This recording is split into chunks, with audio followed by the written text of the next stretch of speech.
Bruce. Well, good afternoon or good evening, depending on where you are in the USA. And it is a super Saturday morning if you're in the Pacific Rim. And I am Mr. Simpler, Faster, Better, aka the guy in the blue shirt. And I'm also the proud brand ambassador for a company called Rever. And if you want to learn more about how to empower your frontline teams, you can hit me up on a message or you can go to reverscore.com. And I am so thankful I have Miss Maria Russo in the house. So Maria, where are you talking to us from tonight? Bruce, let me correct you. It's Maria Rouse. Rouse. My husband is not gonna like that when he hears Uh-oh. that. Like, yeah, but it's okay. You're forgiven. Wow. Well, Blooper number one. Okay, well, I'll try to minimize the bloopers. How about that? Bernard is online. Hi, Bernard. Sure. We're waving. We're waving, yeah. All right. So, from Sacramento, California. Sacramento is capital of California for people who don't know. So right. Yeah. I often forget because a lot of people think it's Los Angeles because it's the biggest city in California, but it's not. It's Sacramento. We have the state capital here. Yeah, well, that's why you do some of the things that you do, but we'll come back to that. So Sure.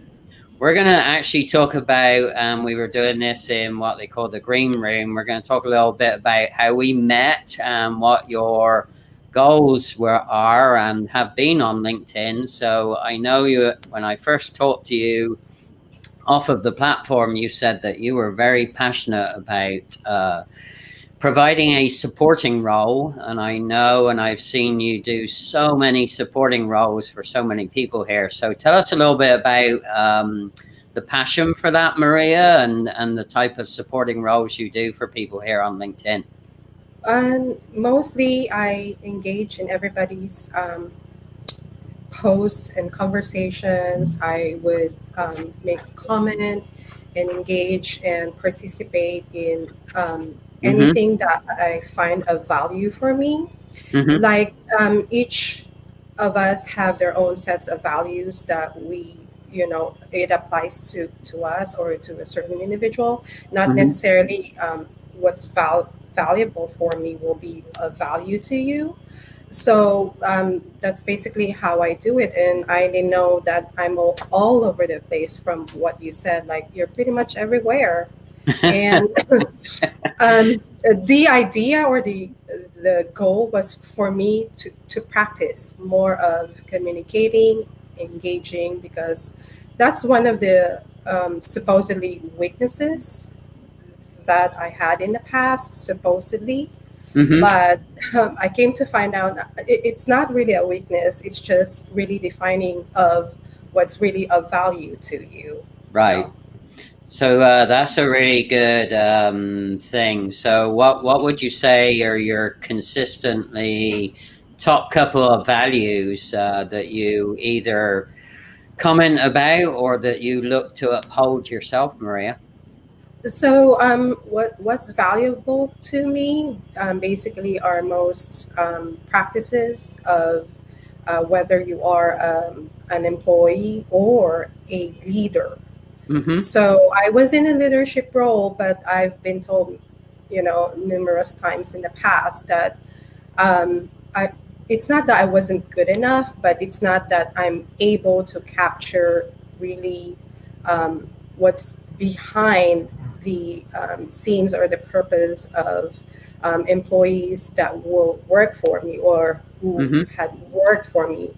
So there was a huge age gap. I mostly manage millennials, and I don't have anything against them, but the work ethic it's completely different from my work ethic. So that's what it is. So now that I'm on LinkedIn, there's a lot of younger generation leaders, influencers, and also brand ambassador, I should say, or entrepreneurs. So I'm able to see each personalities and how do they do it. So in that way I can relate later on if I should go again to be leader or assume a leadership role, but that's not in my works right now. I'm happy where I'm at.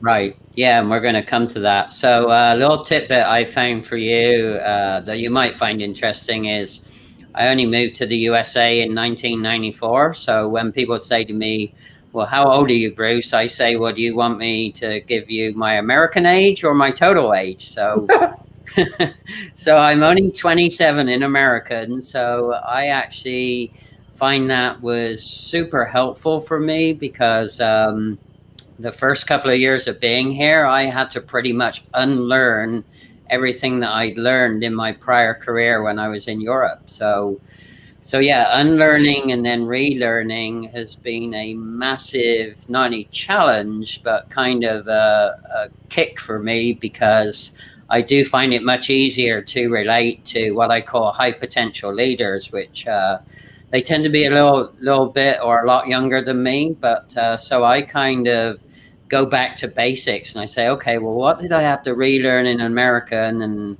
how is that for me? And I find that there's a lot of common ground when you can do that, when you can jump into somebody else's shoes and see it from their perspective, then it becomes a whole lot clearer how to communicate. And talking of communication, Jeanette is in the house. Yeah, hi, Jeanette. She is amazing. Yeah. And actually, it's interesting because I saw her announcement yesterday, and she was talking about a new role. And Yeah. Why don't you talk a little bit about you're about to jump into a new role too, right? Yes. So yeah, people have their own businesses, how to start tech. That's not for me. Like, I'm really happy with my current role. So I'll be working for the housing and community development here. Awesome. Also, of course, with the state of California. Mm-hmm. So indirectly, Jeanette is one of my supposedly coach. Right. But ours is more of casual talking conversation. So we help each other out in that way. Like, mm-hmm. I don't need, formal coaching. I just want like this regular conversation. So her and I, so we would just hey, how's it going? Yada, yada. And then all of a sudden she told me, oh, I'll be working for Thumbtack. And I'm like, really? And I told her that I've used Thumbtack mm-hmm. about 3 years ago. Mm-hmm. So that's how it all started. So yeah, it's amazing that casual coaching, it doesn't have to be formal. And I find myself the casual coaching is awesome because that's when you really start to build a community of like-minded people. And on the flip side of that, you can kind of stay away from people that aren't going to be in your community. And so it serves both purposes, right? The casual convo and, Tisha Maria Pelletier, and she talks about on Fridays, casual convo Friday, casual convo. She's in my list, Bruce. She's in my list. Sorry, Jeanette and Bernard, I have a list of people to follow. And this is a real composition book. I'm old school like that. A composition book. So, so my first question to Maria was, am I on the list?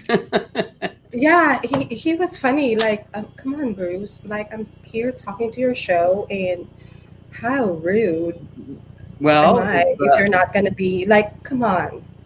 Well, but it goes back to another very important thing we talked about afterwards, which is you can't assume, right? I have seen both in my American lifetime and my total lifetime, I have seen so many bloopers, like I messed up your last name, right? Yeah. When you assume, you end up making an ass of you, right? And I am really good at making an ass of you and me when I assume stuff. So I'm expert at over assuming. So thank you, Bernard, for congratulating me. Yeah, hopefully we'll talk. DM. Where to find me. Sure. LinkedIn. Yeah. Well, what's really interesting, and again, for those of you that are watching live or watching this as a replay, I had the opportunity to catch up with Maria in what they call the green room on StreamYard, and one of the most fascinating things that she shared with me was some of her goals of why she has been such a loyal and avid supporter here on LinkedIn. So why don't you talk about that a little bit, Maria, and also Uh, maybe highlight some of the key things that you've learned through doing that fabulous supporting role? yeah, a lot of people are scared to transition or to switch careers or Hmm. whatever it is that they wanted to do, and they're so scared to make the move. Right. It's not really hard. It's just the amount of energy and the effort that you have to put in it. Hmm. But of course, the more energy you put, the more effort that you put, of course, you'll see results. Hmm. So I want them to understand that it's not really hard to make the change or transition. Like, there might be individuals right now who are in a toxic work environment, and Hmm. um, amidst pandemic, and also being in a stressful work environment. So it piles up and it's not going to be healthy later on. So I wanted them to realize that, hey, I was able to do it, and you are able to do it too.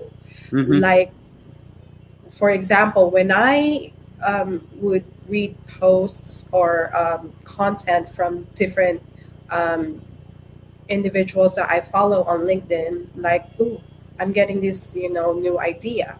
Right. For example, I forgot, if I'm not sure if this was Jeanette or another lady. I want to say her name was Leslie, but I forgot her last name. Like, forgive me. So she's a resume writer, I want to say, or Hmm. somebody in the HR field or career coach field. So basically, she said to include metrics. So I'm Hmm. like, oh, that's one thing that I've never, thought Right. of including in the examples during the interview. Like, you would just, go to the interview and then answer the question based Hmm. on the duty statements or the job description. Duty statements, that's what's called with the state of California, or job description, Right. for regular Sure. companies. So I never include metrics. So I'm like, oh, that's another pitfall that I have not realized, Hmm. during the process of application interviewing. I lost count already of how many interviews I had from June to this year. So Right. when you lost count, it means that's how many interviews that you were going. So I would go to the interview, or I mean, here, like virtual interview. Like, Right. I don't expect anything. Like, I would just go show up, answer the questions. But I wasn't really including all the numbers of the achievements that I had in Hmm. comparison or in relation to the duty statement that they have. So Right. that Yeah. was one of the pitfall.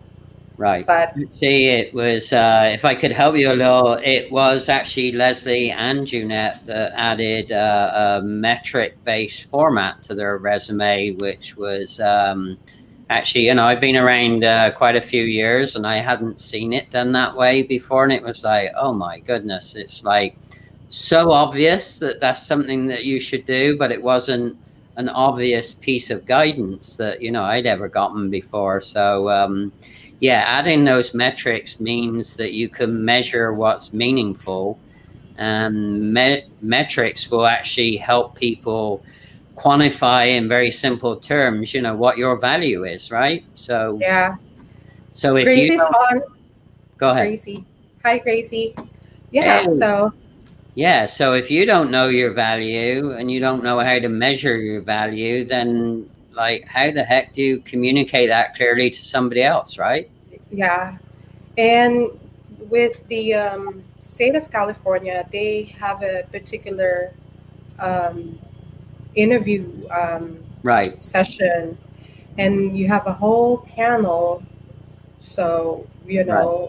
like in the beginning, it's very intimidating, but as you go on, it becomes easy. Like it's the Right. same set of questions. Like, how do I transform this into something that they're going to be like, wow, Right. okay, you're it. So, and then also, I'm not sure if it helped because they call for references. Hmm. So when they were calling for my references, good thing I have such a huge, um, great relationship with my previous managers. Right. Hmm. So that helped too because, like, sometimes, like, yes, you have worked with a manager, but what if you all this time you thought you have such a good relationship, with that manager, but it turned out to be not. So Right. Absolutely. So, yeah.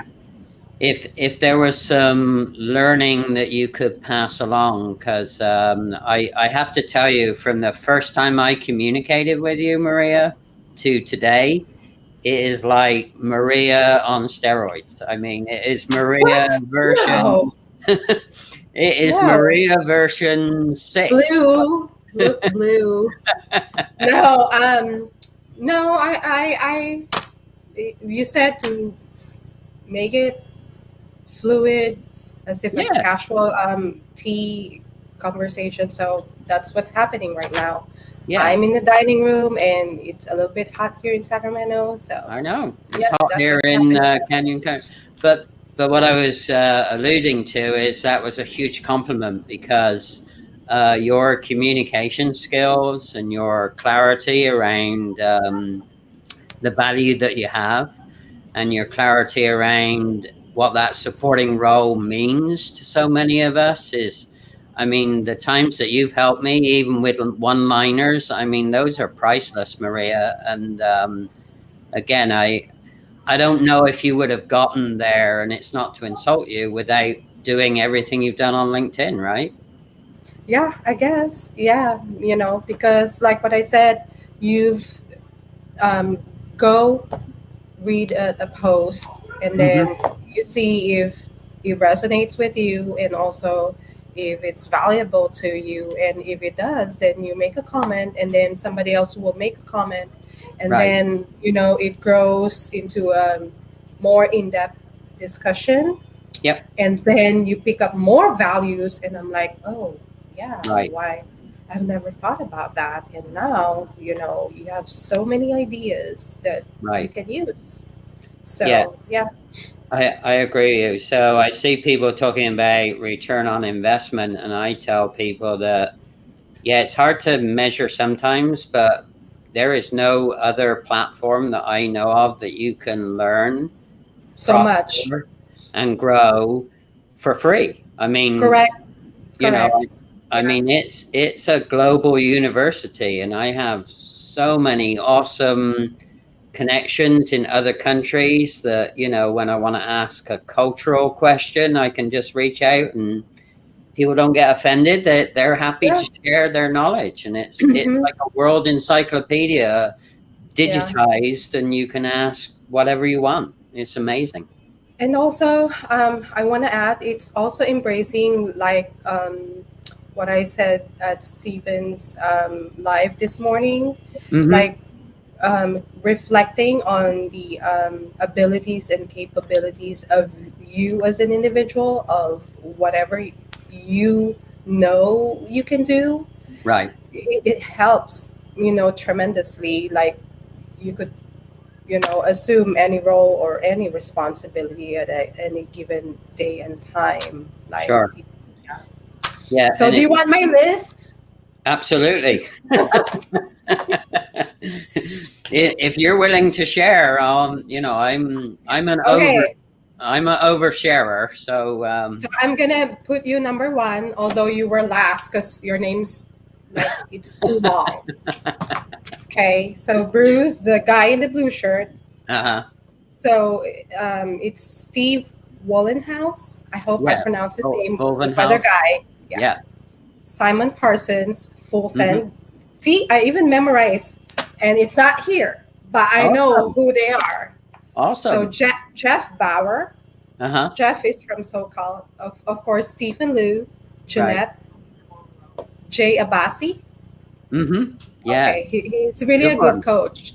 I'm Yeah. so tempted to really like professionally hire him, but I'm like, gonna be probably later on if Mm-hmm. my new role is, you know, Right. Justin Pickering, Mm-hmm.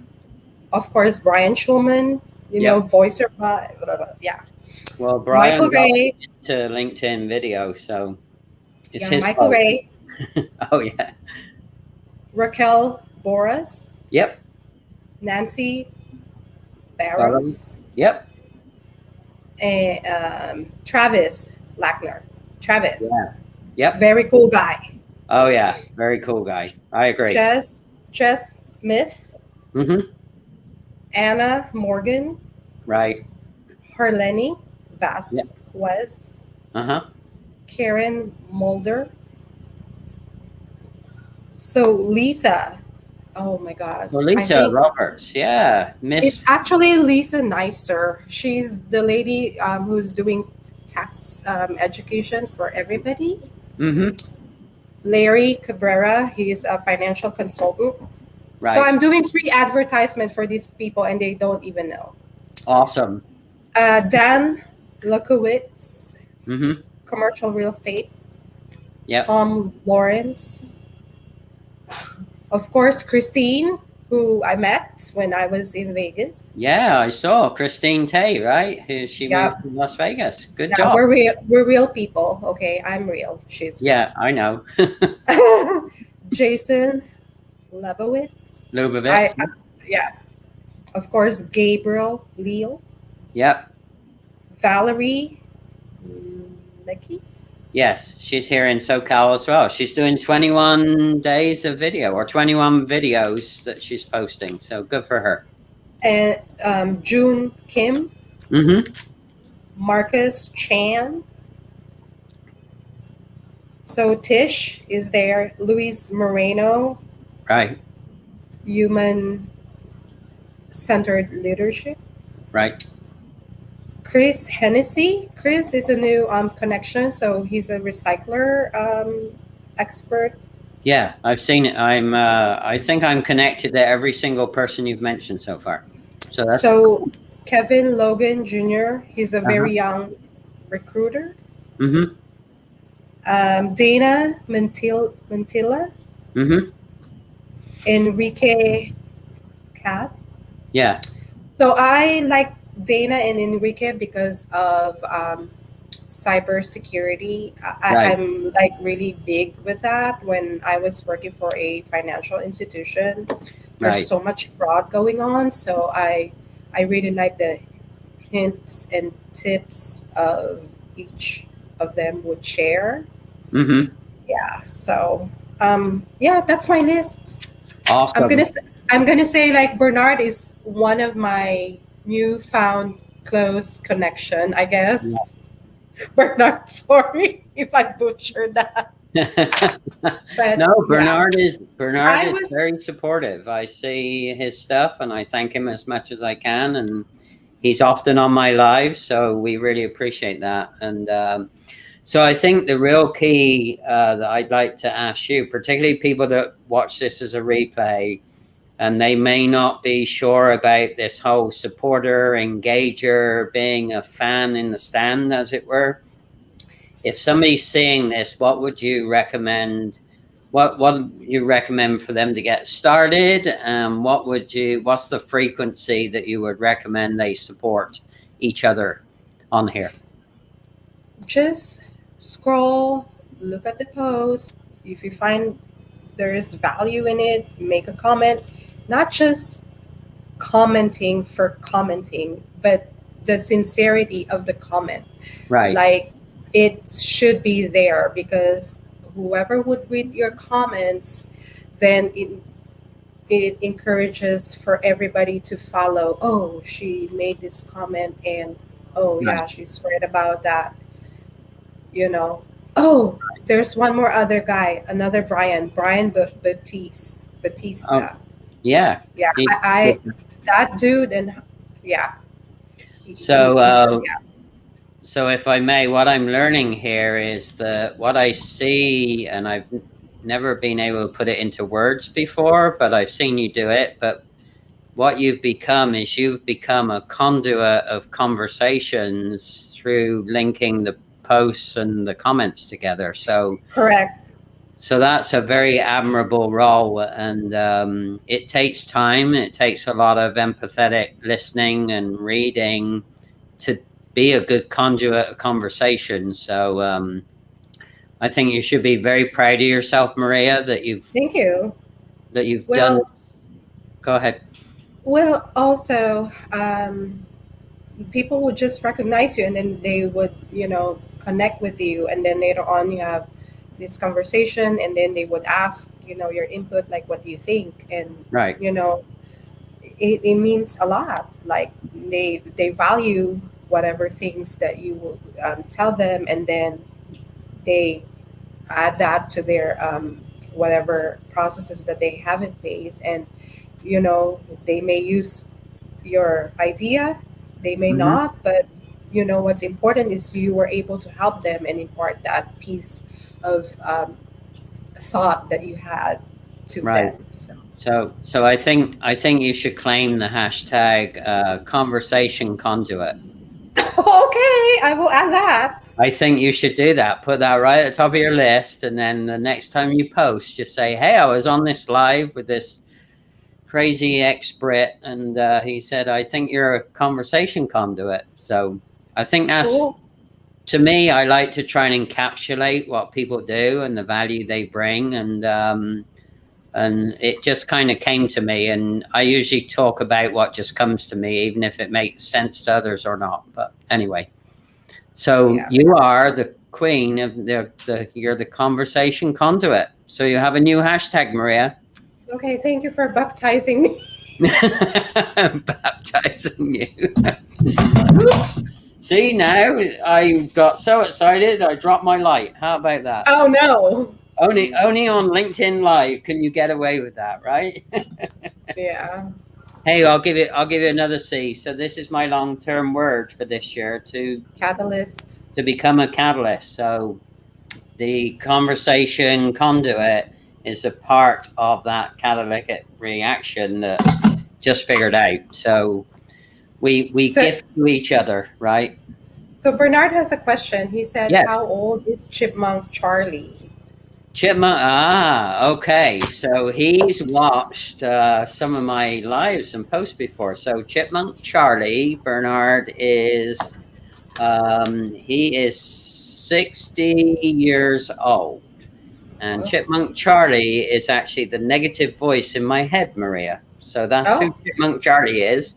Now, the positive voice in my head, the person that gives me, the guy in the blue shirt, confidence, is a guy called Alexander. And I only got Alexander to be part of me less than 2 years ago. So for 58 years, I was dominated by Chipmunk Charlie, which is a negative voice. And it's only in the last 2 years that I'm more dominated by Alexander, who is my positive voice, who happens to wear blue. And that's why I keep reinforcing my brand anchor color, because people think it's corny, but it means everything to me. It Yeah. really does. So Yeah. So if No. it's something that you can learn from it, yeah, it's important to you. yeah, and what I have Definitely. to do, right, and what I have to do is, when the positive voice is being quietened by the negative voice, Alexander has to go tell Chipmunk Charlie to go take a walk, or go take a vacation, or just be blunt and say, just shut up, leave me alone, just leave me alone today, right? Yeah.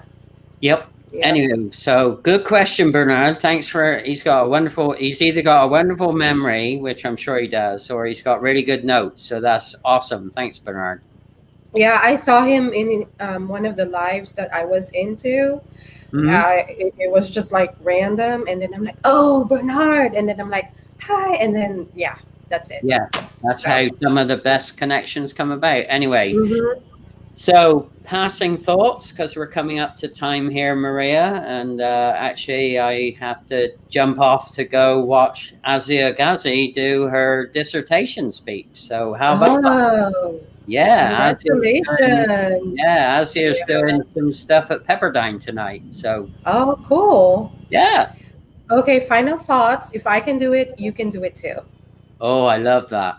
I love that. Say it again. If I can do it, you can do it too. All right. Yeah. So just remember, just do it. So, you know, simpler, faster, better. Just do it. The guy in the blue shirt who is confident with Alexander's voice, just do it. Good job. All right. So if you'd like to hang on, thanks everyone for tuning in. And if you're seeing this as a replay, just put #replay before your comment. And then Maria and I will know that it's come from a replay and we can be sure to engage with you after the live. So thanks. Bye. Thank you. All right. Stay there.